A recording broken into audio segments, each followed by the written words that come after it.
Good evening, and thank you very much for having the opportunity. It's a real pleasure because I get to actually come out, talk to people who are assembled for a purpose. And tonight we're going to talk, and hopefully this is really strange. I'd rather be down here.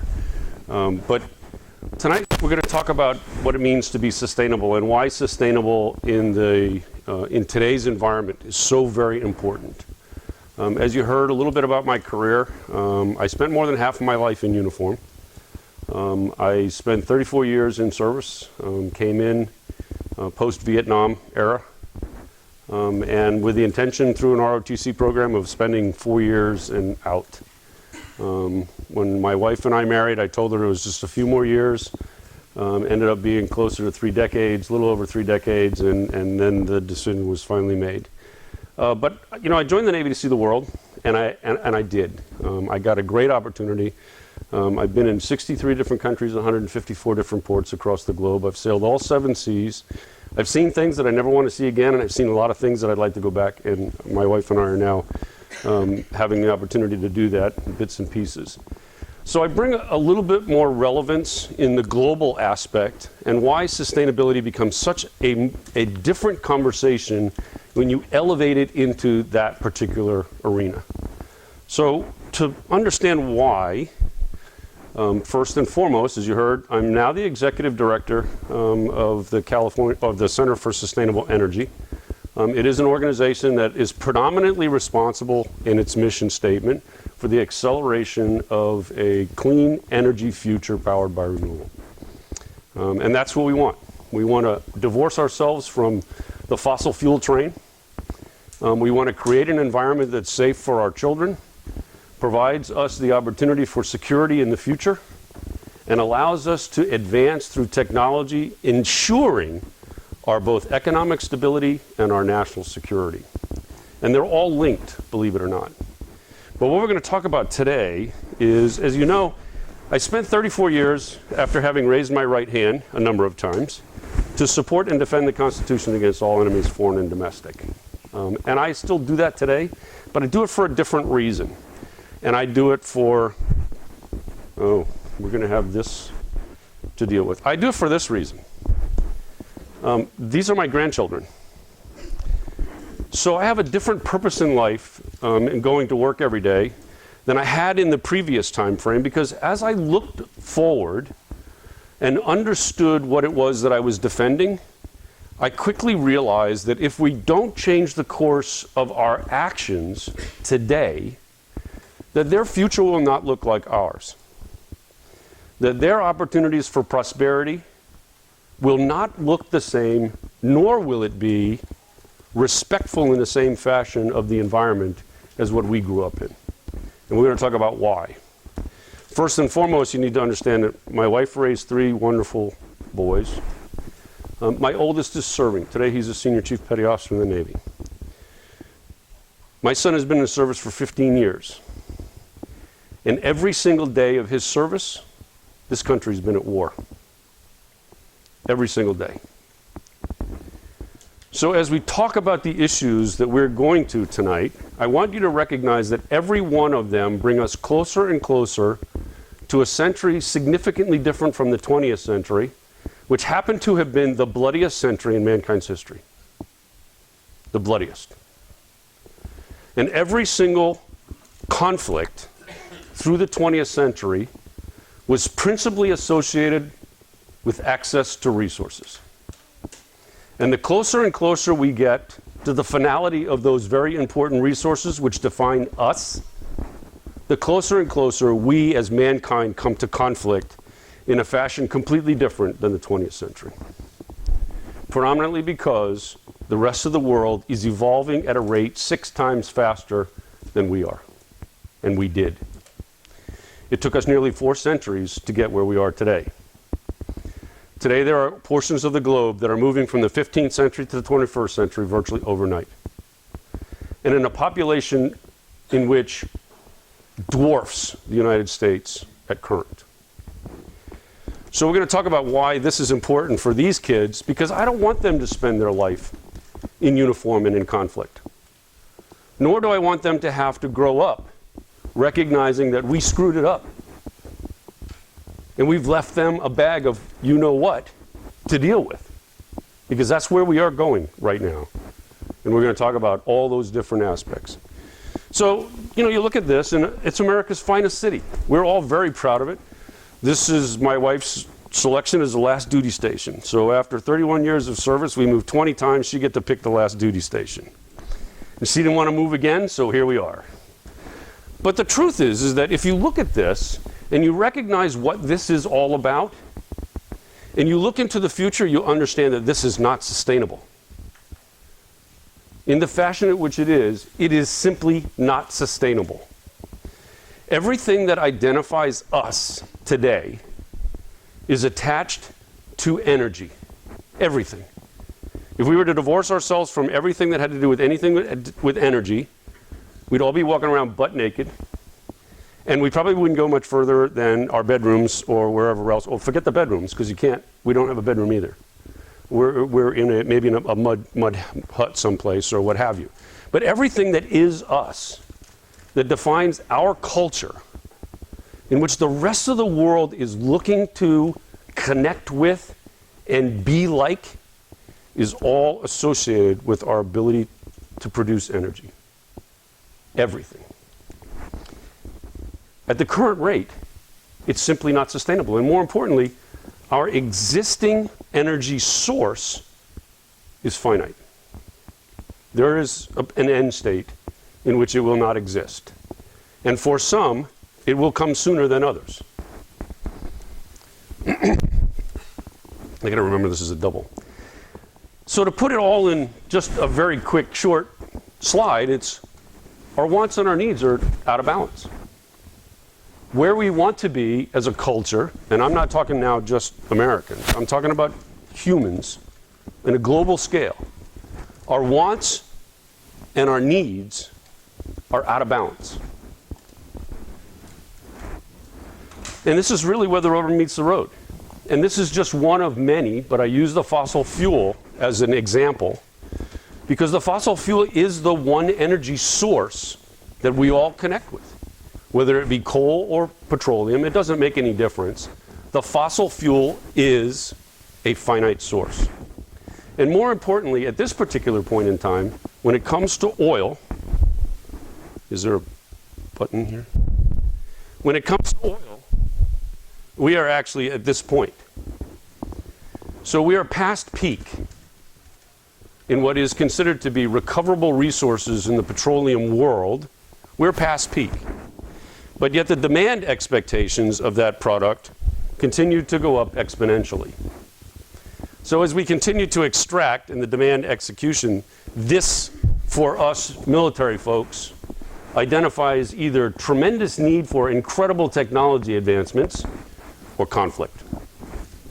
One or the other. So we don't figure out how to do this differently. This is the way our children, our grandchildren, and their children will see the world going forward.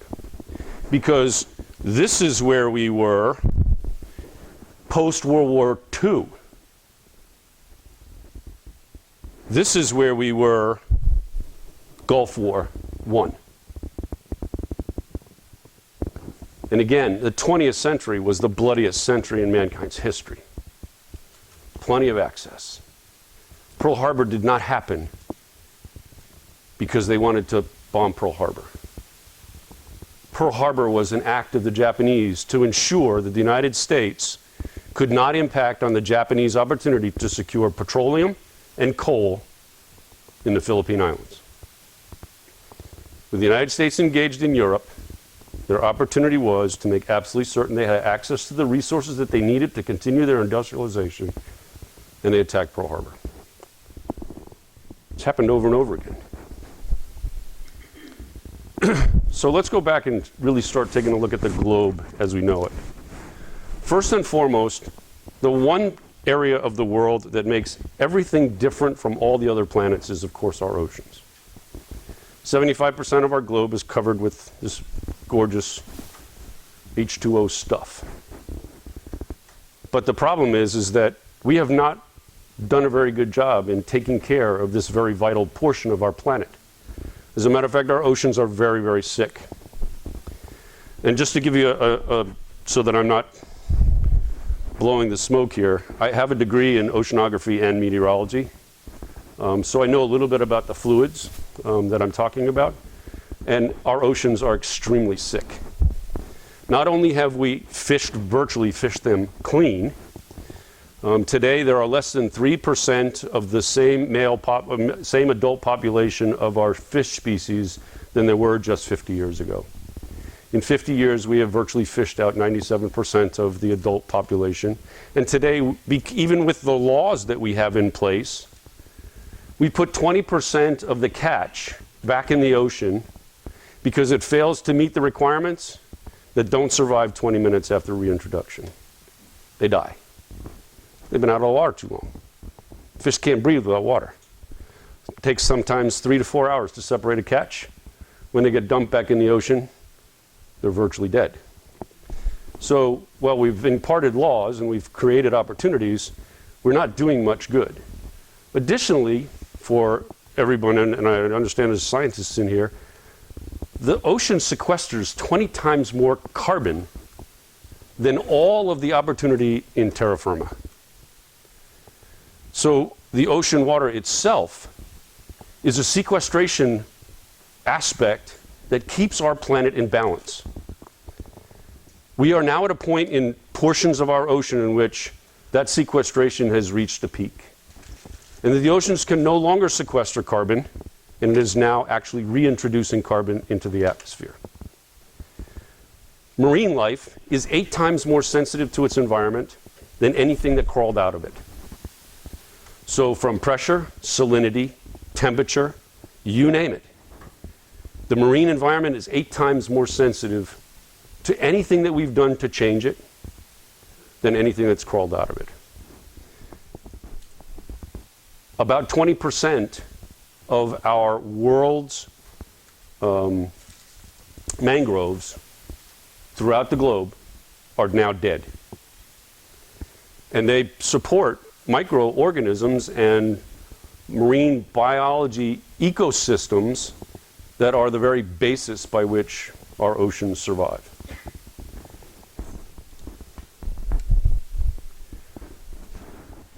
Then you want to talk about just humanity and nature and what a terrible job we've done with it. And we continue to defend ourselves and say, you know what, just so be it. How much more can we give?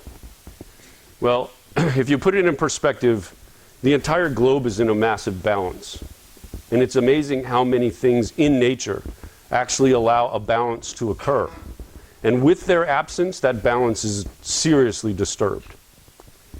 Well, in my lifetime, and I just turned 60, more animals have gone extinct than in the previous 1,800 years. What a proud record to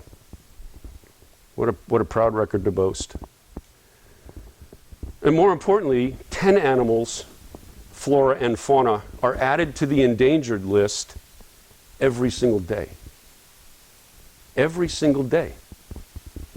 And it's happening as a result of our behavior, either by the eradication of the habitat necessary or the creation of an environment that no longer supports their own life.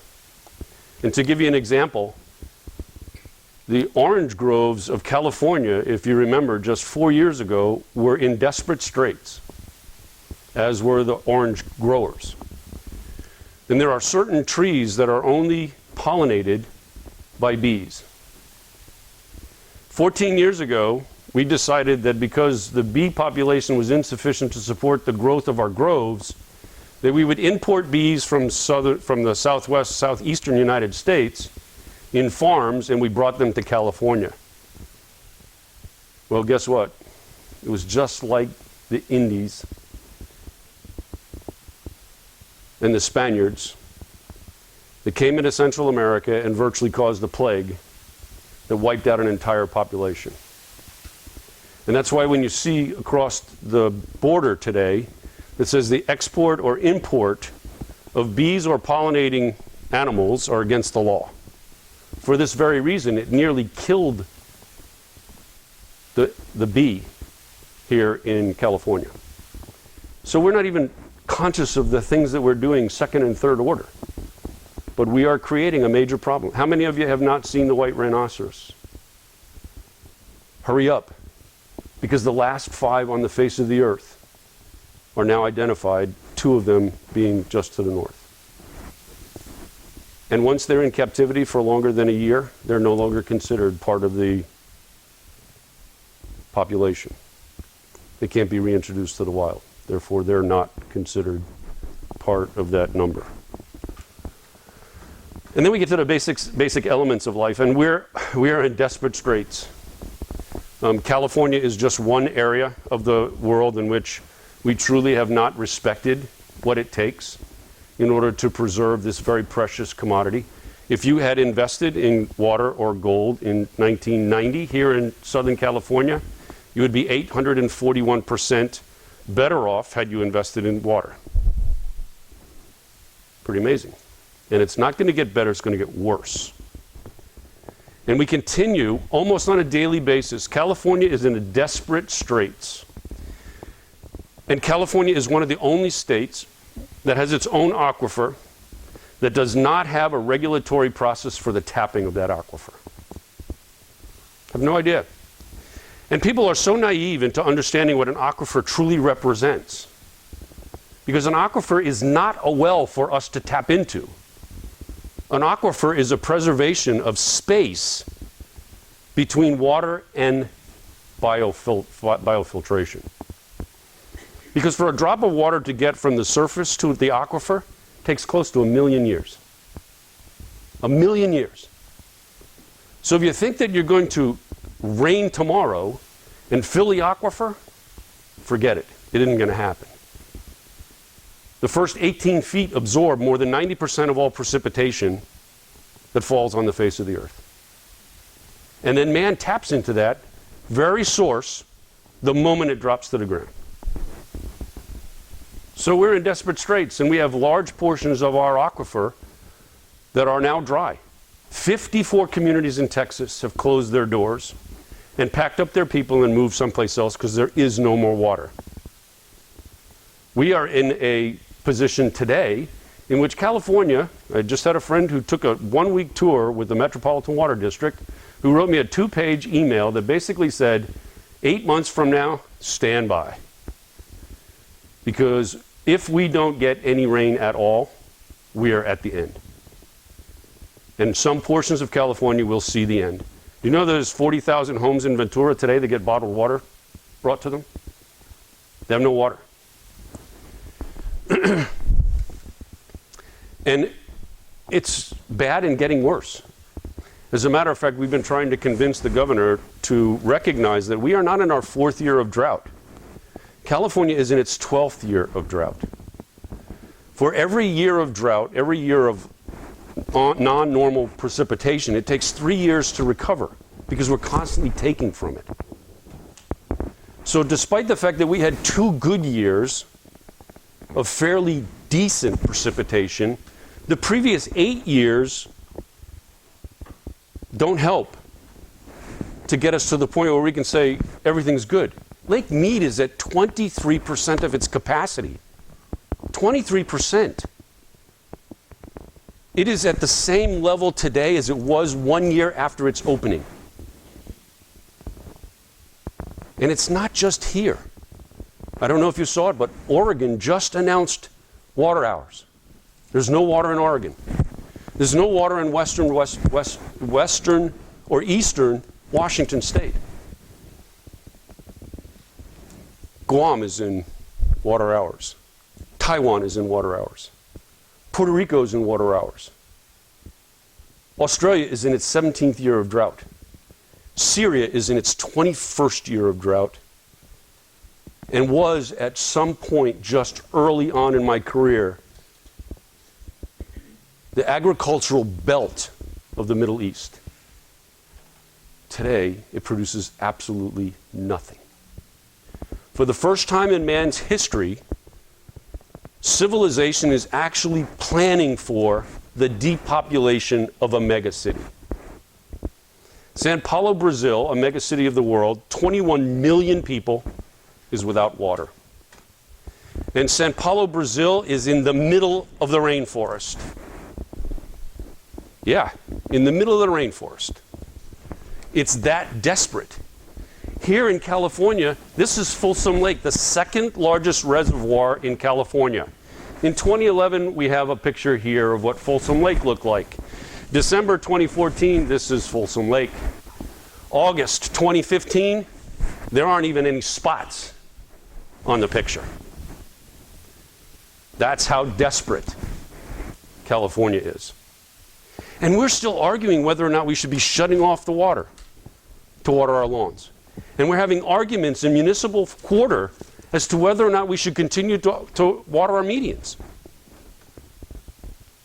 Where are we? How sustainable is that kind of logic? And there are portions of the world who have never seen clean water. There are populations in India that exceed the number of individuals here in the United States who have never seen running water, fresh running water. Not in their entire life. 300 million people in India who have never seen running fresh water. 12th largest city in the world, beginning to depopulate. And they're talking about moving 8 million people. Today, in this particular situation, 12.5 million people in Sao Paulo, Brazil are without work. There's no water. Industry is shut down. Hotels have closed. And guess who is getting the worst of this whole pill? It certainly isn't the affluent. Imagine the geopolitical instability that 21 million people on the desperate case of no water can do to the stability of a government. Today, 12 million refugees are in northern Africa because of lack of water. In Australia, as I said, they're in the 17th year of drought. 2011, farmers made a decision. They either provided water for their families or they shared that water with their husbandry. They weren't willing to share. This is a farmer surveying his flock of 10,000 left in the fields to die.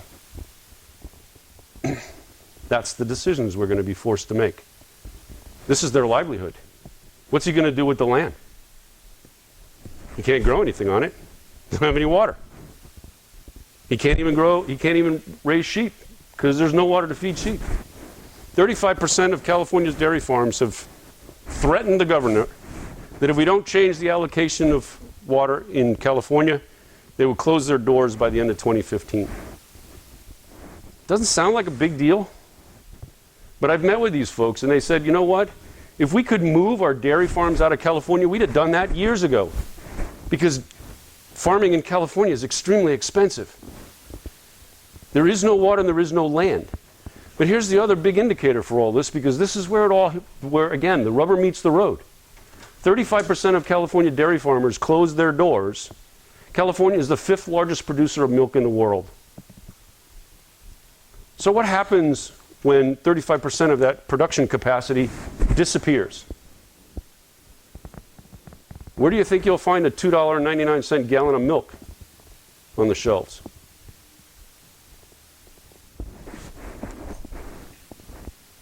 And it's devastation on a grand scale.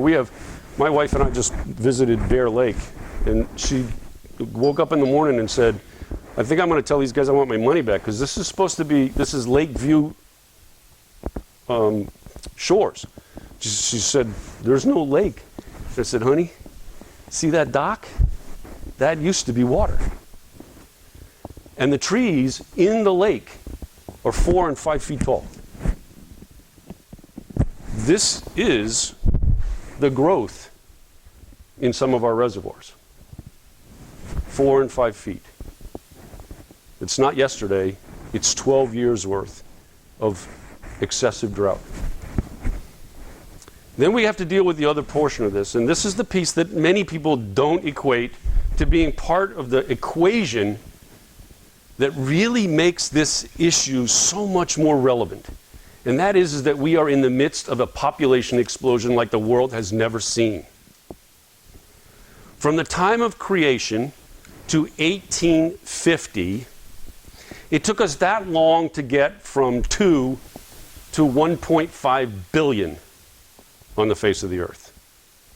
From 1850 to 2014, we went from 1.5 billion to 7.2 billion.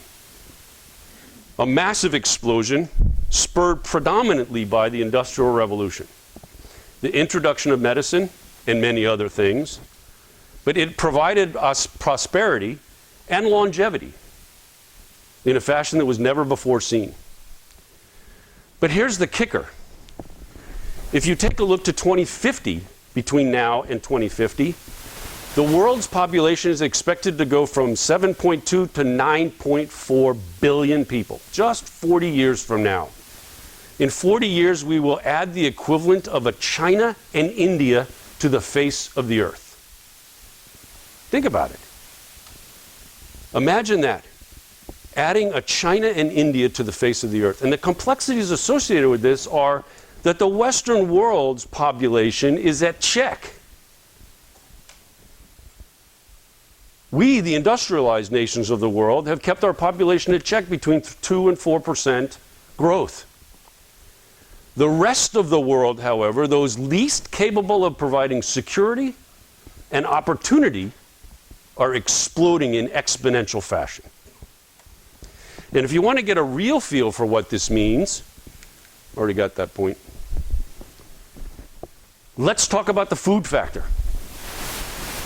Because again, here is a huge conflict when you start talking about the sustainability of our culture and what it means on a global scale to recognize that everything that I've told you up to this point really gets to this very part.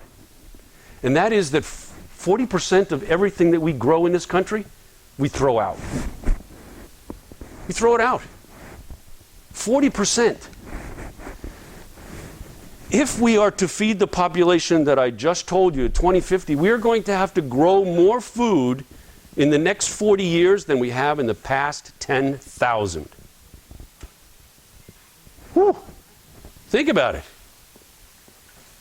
More food in the next 40 years than mankind has produced in the last 10,000. We are adding 2.4 billion people to a population of 7.4, which is already at a point in which we are at the highest rate of UNHCR numbers of clinically malnourished individuals on the face of the earth, at 1.02 billion.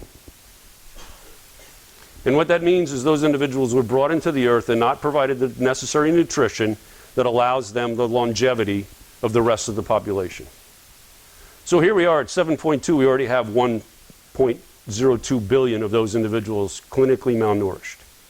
What happens when we add another 2.4 billion in the next 40 years?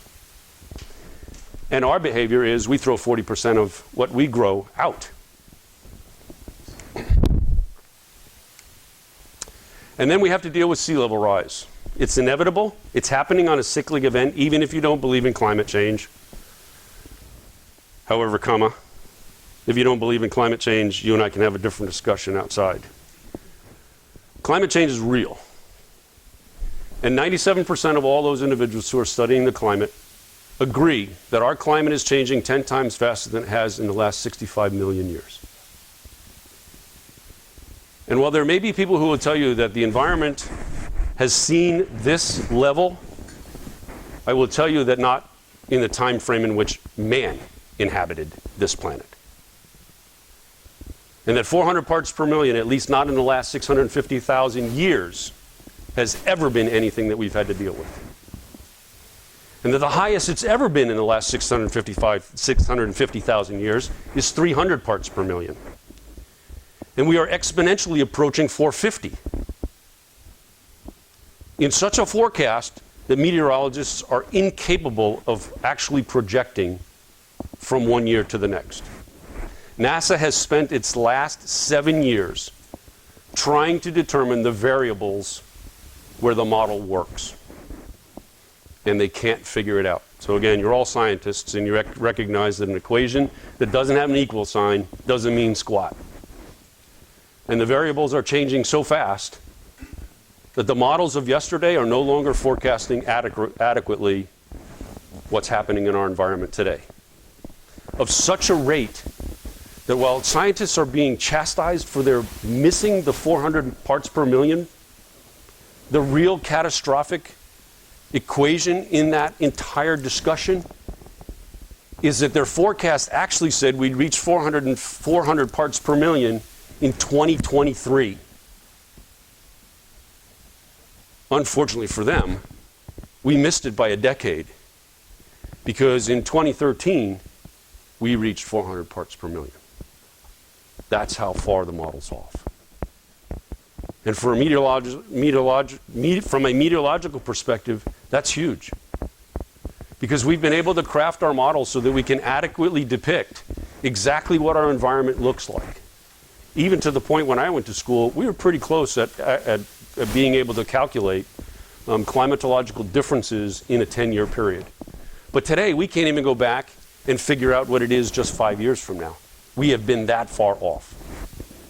And NASA is showing that the environment, especially the upper atmosphere, is changing at a rate in which they cannot predict. Sea level rise is inevitable. And of course, the regions of the world that will see it the greatest, obviously those that are low coastline. Most populations live with, 70% of the world's population live within 200 miles of the ocean. But more importantly, the Pacific region has the greatest population in the area that would be most affected by ocean rise. In the Philippines, there are 1,800 islands in the Philippines, of which about 900 of them are inhabited. The average height above the sea level for those 900 islands, roughly 4 feet. If the sea level rises at the moderate prediction to 2050, we will see a 17-inch rise for certain. If the sea level rises to its greatest expectation, 608 of those, 608 of those islands will disappear. Because in the greatest amount of sea level rise, we see 5 to 6 feet. But it's not the sea level rise that's an issue, it's storm surge. Most of the Western world is already built to a 4-foot storm surge, especially if you live in those regions in which hurricanes, typhoons, willies, and other things are a factor. We've already built our infrastructure, but when you increase it by 17 to 22 inches, a 4-foot tidal surge, which is a Category 2 storm, a typical Category 2 storm, you will no longer have the protective means built into the infrastructure to allow that particular location to survive. And as you know, the veracity of the storms are getting worse and worse. And as our temperature continues to increase, the veracity and periodicity in which those storms will develop and actually get to the point of being a hurricane or a typhoon will increase in periodicity as well. If, in fact, a 17-inch rise were to happen in 2050 and Sandy were to hit New York again, New York would be underwater all the way to 125th Street. Today it was only to 8th Street. But that's the difference, because a 9.5-foot tidal surge will wash all the way up to 125th Street. And that's what they had to deal with.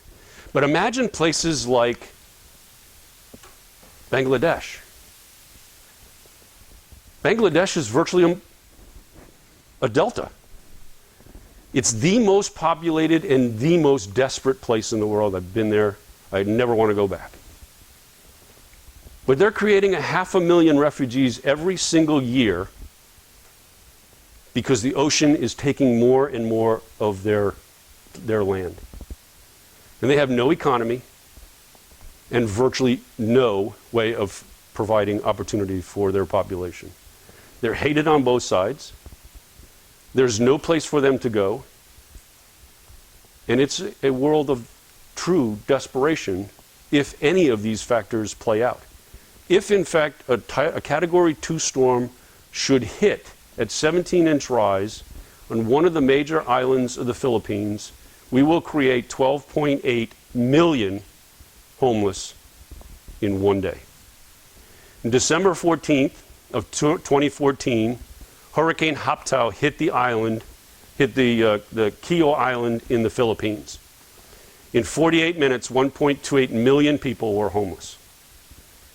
And there's no place for them to go. And oh, by the way, the Philippines are protected of the United States. So what do you do with 1.28 homeless million refugees? What happens if Manila gets hit? A population of 12.4 million on that island. What do we do? Where do they go? And oh, by the way, remember, that's 12.4 today. They're not included in the industrialized figure of control. So we need to change. We need to recognize that a lot of this is being caused by mankind's engagement and how we're doing things in our environment. We need to recognize that there's more than enough energy provided to the face of the earth every day that's renewable. We just got to be smart enough to put our heads together and figure out how to harness it.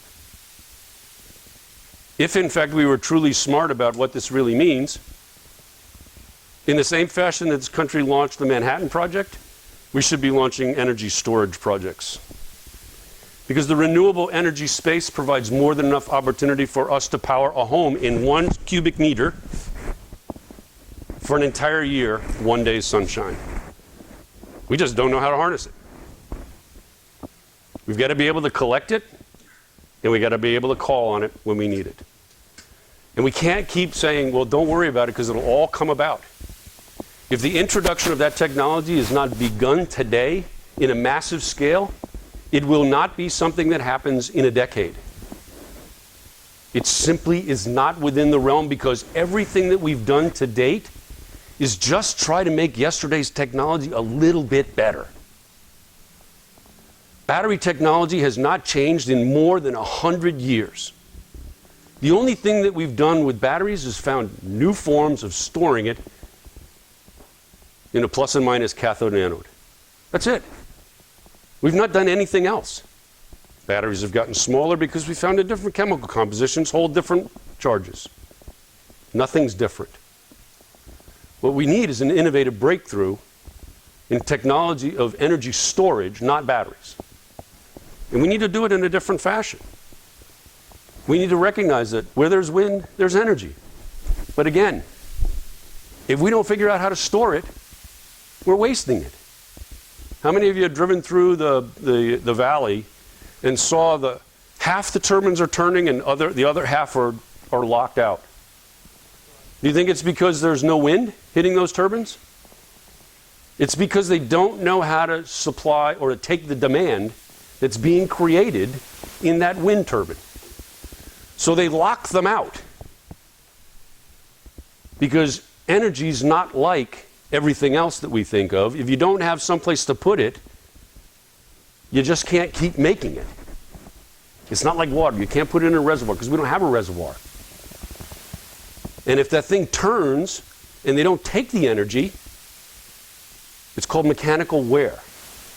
There's hours that these turbines are designed to operate on. And it doesn't make a whole lot of sense to cause that turbine to spin around a whole lot and not create energy. So they lock them out. So when you drive through the valley and there's a beautiful, no joke, torrent wind condition, and you wonder, why aren't these turbines? It's because we don't have any place to put the energy. There you have it. And even worse, if we do, and it interferes with the fossil fuel energy that's being pushed down that tube, it will be locked out because that's already purchased. This stuff isn't made yet.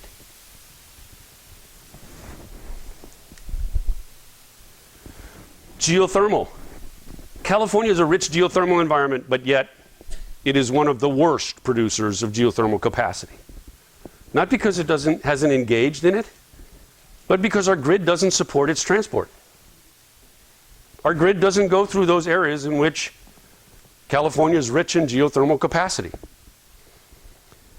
As the regional commander, we had 4 beautiful geothermal plants in China Lake.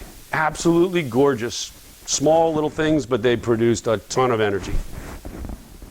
But they're only operated at 40% of their capacity because the grid moves energy from Nevada to California, not from the geothermal plants to here, because that they produce, this we produce. They operate at 40%. You get the bigger stuff. And there's lots of capacity because in my last years as regional commander, we did probably the most aggressive geodetic dome survey of the southwestern United States that's ever been done. And I know where every geodetic dome is in the southwestern United States close to federal land. The problem is that we can't put a geothermal plant there because there's no way to get the energy to the grid. And in order to create a pipeline, it's $17 million a mile. Yeah, that's how much a power line cost. Plus years of environmental impact in order to get it from point A to point B. So $17 million a mile is what you have to put up with if you want to move that stuff from one place to another. So we have to think of this differently. And we've got to understand that, you know what, that's because it's the old model. We have to think out of the box. We have to change the way we're doing business. We need to innovate. We need to create opportunities. Look how solar thermal or solar conscious the United States could be. We are in an absolutely gorgeous location on the face of the earth to produce massive amounts of solar energy. That is the equal latitude in which Germany, the world's #1 solar producer, is located based on our latitudes and longitudes. So when we boast percentage and capacity being less than 2%, Germany boasts 55%, and yes, they've had some issues, but none that they're not capable of working through, nor should we. As a matter of fact, while the rest of the United States is at 2%, California is boasting close to 30%. And will it be at 33% renewable by the end of 2025? Remarkable. And now the governor has said, hey, we want you to get to 50% and really do something smart. 50% reduction in your fuel, 50% reduction in your energy, at least into the building structure, and we want you to get to 50% renewable energy portfolio. So we need more utility scale solar, but not a whole lot more. And the reason being is this is the old model. Any electricians in the room? Distance equals what? Resistance. Distance equals resistance. So did you know that when you buy high voltage through the utility company and utility scale projects, that when you pay 100% for your energy, you're actually paying for 125% production? Because E equals IR. And high voltage, and passing high voltage down these wires, is a 25% line loss. It's the nature of the beast. It's the reason why Tesla and Edison had the first argument over AC and DC. We're right back to 1904. The Tesla argument is back on the table. We're here. We're in the world of Einstein and Tesla. And we need to break the model. If we are to be successful, we need to break the model. We need to think out of the box. Schools and businesses, especially those who operate from 9 to 5. There is no reason why they can't be, especially in California, why they couldn't be a producer of their own energy. I installed the largest photovoltaic system of any private university in the country at USD in just under 2 years, saving that university $1.38 million in the first year. Not because I produced energy, but because I made sure that the institution never paid a dime of peak power. The energy that I produced was sufficient enough to keep the energy demands at baseline. Not once in the year did they dip into peak power productions. 1.38 million bucks. Payback? Whew. Well, I hope that they stayed true to the program and that this year they should be buying the system outright. 17 years ahead of schedule. Energy 1.5 megawatts, free from this point on. Same thing for me. I mean, my home's at the same place. And you need to do it at your home. How many of you have solarized? Just 2? Just 2? The revolution of opportunity exists. I never thought that it was that big of a deal until I turned mine on. And if you do it smart, despite what everybody else is saying, this is better than an annuity. Because you're paying yourself every single day. And yeah, it may cost you a little bit more up front, but that last 19 years worth, I'm not paying SDG&E 1 penny. Not one blessed dime. And I can't wait for the technological advances that will afford me the opportunity to make a telephone call to my local utility and say, please send your folks over to disconnect me from your meter. Because I no longer need your help. Because that's where we are. And that's where we need to be. You and I need choice. You and I need the opportunity to control our energy needs and our demands. My system was built so that when I buy my electric car 3 years from now, I will add 3 panels and a 10 kV battery, and I will drive free too. I have not one day since December 1st paid SDG&E 1 penny except for my gas. And if you do it smart, let me tell you, it's pretty rewarding to get your weekly energy usage and everything's in the negative. Because then you say, I got it. And I promised my wife and my company that my home will be net energy zero by December of next year. And it's possible. You can get there from here. If you've not had an energy audit of your home, you need to do so. If you've not thought about solar, don't wait. Because most important, the 30% ITC offered by the feds disappear this tax year. So that 30% write-off will disappear this year if the Congress doesn't do something else. And you don't need incentives anymore because the incentives, the CSI rebate program, was really to get the cost per watt down to something that was competitive. When CSI program in California first started, it was $7.40 a watt. Today, it's just under $3. The incentives did exactly what they were supposed to do. Drive opportunity into the market and make it competitive. They're no longer required. Oil and gas can't say the same thing. They've been provided subsidies and tariffs for more than 100 years.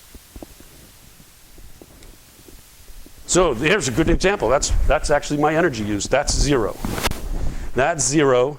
This is my production on a daily basis. And I'll tell you, we changed the way we do business. My wife and I turn our dishwasher on our way out the door. We wash the load of clothes Saturday afternoon, Sunday afternoon. If I want to turn my AC on, I turn it on at 4 o'clock so my home is ready when I get home. Everything I do is based upon my production of solar, not their production of energy. We changed the way we do business. But I don't pay them 1 penny. Every day I'm paying myself. Every single day I'm paying an annuity that will pay myself in the long run. And I'm not giving it to the shareholder. And for anybody who thinks that somehow the utility companies are being disadvantaged by solar users and you are being disadvantaged by our use, Let me tell you the real story. The real story is that I am being paid by the utility company 4 cents for every kilowatt that I'm producing, that I put back on the grid. They are then turning that energy around and selling it to you as a tier 1 user at 17 cents a kilowatt, providing you're a tier 1 user. If you're a tier 4 user, that same 4 cents turns into 37 cents for them, a 35-cent profit made on my energy. And then even better than that, if they're being so disadvantaged by the opportunity of renewable, how is it that the utility companies post such large dividends to their shareholders above and beyond forecast expectations?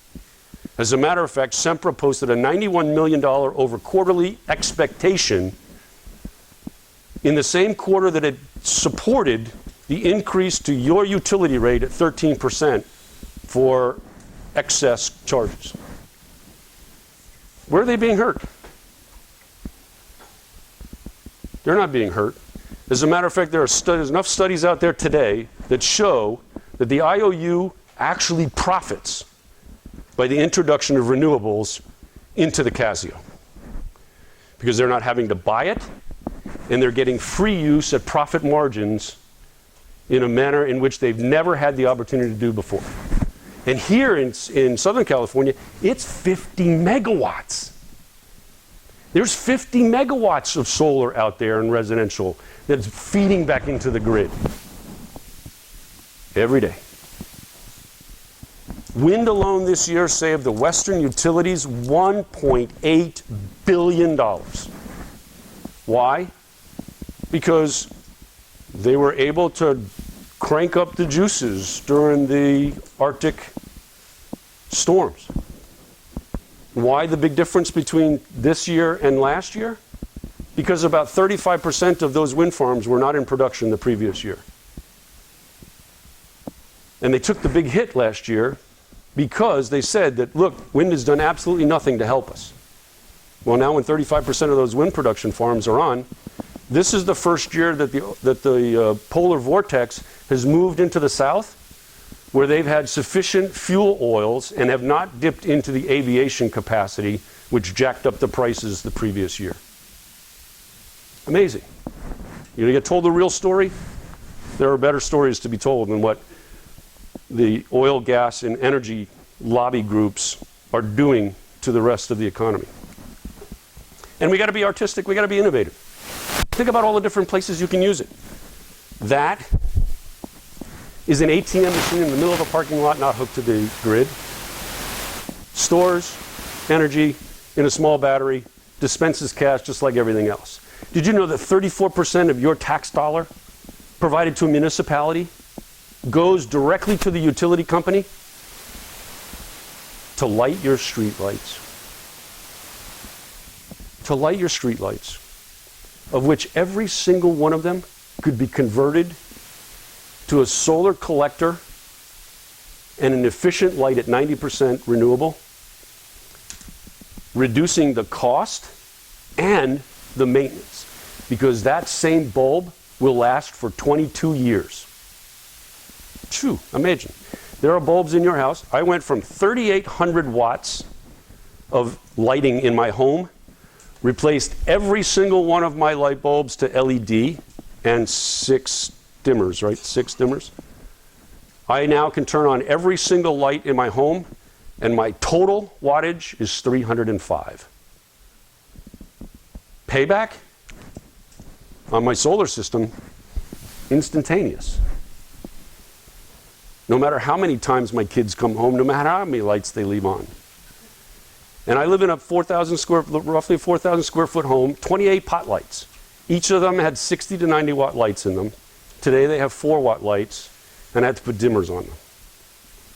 $13.50 at Costco, and IKEA is the best LED small light provider in San Diego. So, and they have dimmables. That's a wind tunnel in Abu Dhabi using biomimicry. So you heard biomimicry. These are these, but these are designed exactly the same way as a duck's wing.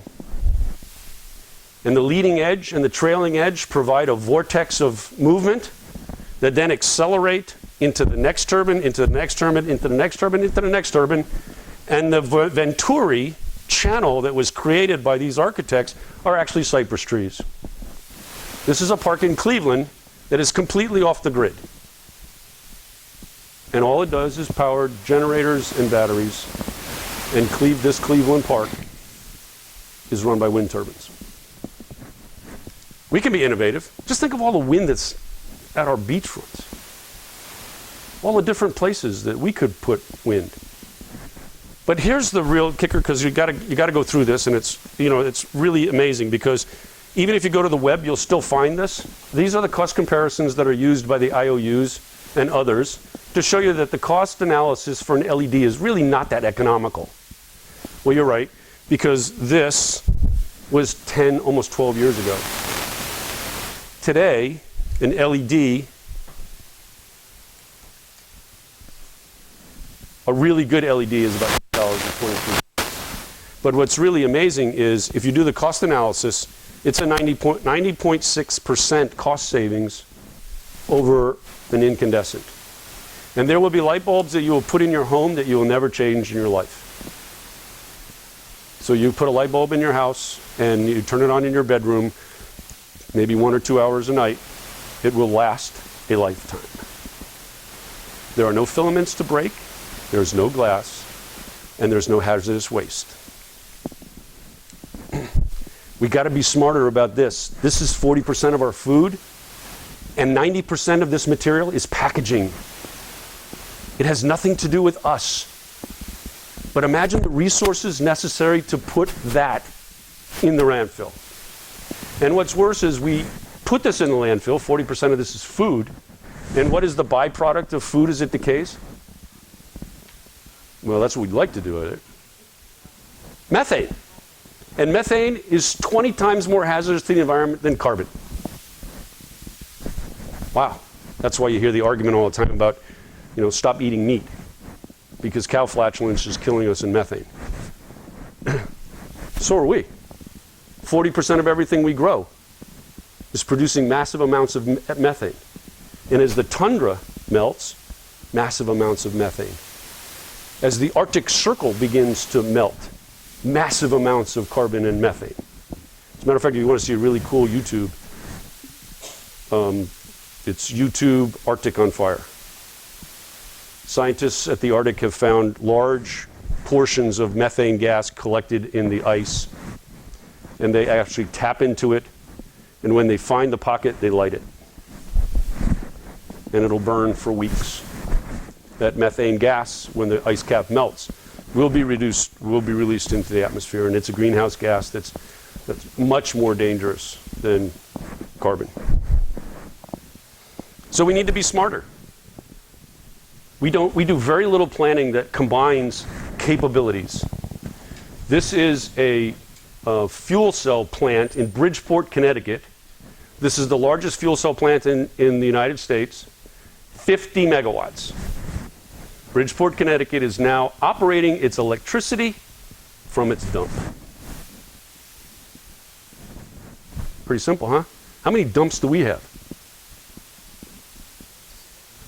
And Bridgeport, Connecticut is not very big. Well, we have at least 4 that are buried and decomposing, which are creating massive amounts of gas, which is exactly what these are using. And we can do it all over the place. Small industries and buildings. Google is completely off the map using fuel cell technology. They don't use energy off from the grid. They're powered solely by fuel cells. And we need to be smarter about how we do this. This is a plant in Sacramento that actually takes the waste from your table, through anaerobic digestion, creates gasohol. A product that can be put right in the tank of your car and used just like gasoline. Technology at the next step. Hydrogens, right at the next step. We're just about there. I won't say any more. Smartscape, oh, by the way, if you're filing for any of your rebates, the Water District just announced that it went through its rebates in 27 hours. So you can go on the waiting list. And my project was dependent on a rebate. So I'm not sure how much of my project is going to get done until the rebates are back. But we need to take recycling seriously. Again, 90% of the waste that we put in the landfill is packaging. We need to be more responsible to the people who are providing us product. We need to be more demanding of what that means, and if so, more responsible in how we dispose of it. The blue bins are more than just a paperweight. And we need to make change. We need to understand that change is in the making. Electric vehicles and the likes not only represent a new form of transportation, but they represent transportable energy. They represent grid equalization and parity. The more electric cars we have on the road, the greater grid parity we have through the region. The more of these that get plugged in, the better opportunity we have in distributed generation. Because when there's a peak or a loss, we just take it from the battery. This is the storage that I was talking about. Our transformation is just around the corner. We just have to understand how we take care of it. And we need to be innovative. This is Envision Solar, a company right here in San Diego, created a car charging station that doesn't require any infrastructure. A solar panel, a 10 kV battery, and a platform. Imagine this is like an outhouse. I keep telling them this is just like an outhouse. Imagine going to Qualcomm to a ball game in your electric vehicle and knowing that you can charge your electric vehicle there, but they're never going to install the infrastructure because it's just not used enough. But they could rent 40 or 50 of these things for an afternoon, and tomorrow they're gone. They're at the next location for use. It's all possible. And some companies have taken this step. Frito-Lay is off the grid and will be off the grid entirely by 2025. So we need to change. We need to make sure. Closing up 70, recognizing that the 20th century was the bloodiest century in mankind's history. My real conversation with people is, look, don't forget that this is a serious problem. And we need to understand that the rest of the developing world is using more resources than we are today, and we use almost 3/4 of the valuable resources, and we only represent 13% of the world's population. We use more than 50% of the petroleum. A fifth of our petroleum, even still today, comes from foreign sources. So we are part of this equation, and we will get in competition.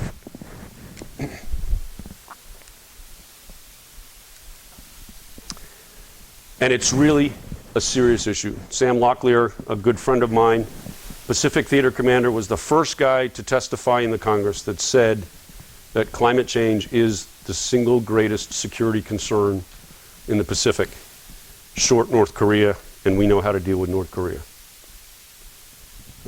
Climate change is a significant issue, and we need to address it. It was part of the quadrennial review, and it is now part of our future planning. So there's lots to do, and it's all about my kids. Here we are. All right. Thank you very much for the opportunity, and I hope we've had good time.